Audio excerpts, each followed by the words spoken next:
My name is Bruce Taylor. I'm the Senior Project Manager for Lanterra Developments for the 50 Schollard Street project.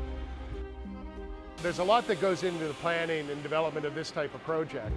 It starts with a team of people. They all take a look at the houses and they determine the structural viability and what's involved in the actual move. The houses themselves, they were built late 19th century, and that's what we're trying to preserve.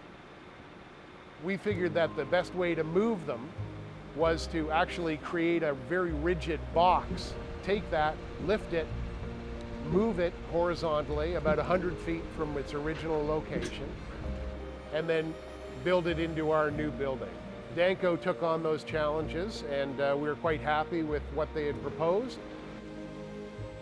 I'm Dan from Danco House Raising and Moving. We specialize in moving heritage houses. This particular one that we're doing today, 62 tons the house weighs. We came in, jacked it up 3 or 4 inches off the old foundation. We got hydraulic cylinders that'll push it along the rollers and to its new location, where it's going to stay there for probably the next 100 or so years. You got to be careful, you know, as we're rolling along, we got to make sure the beams aren't bending any, they all stay perfectly straight. So the biggest challenge is just keeping an eye on everything as we're moving it.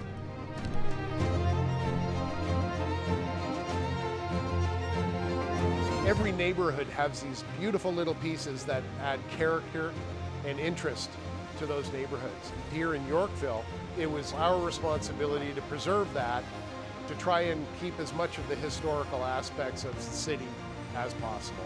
We undertook to take this and to build in this little bit of character into our project, so in the end, that when people look at our project, they can look at this historical building and say, that's an interesting story, how did it get here?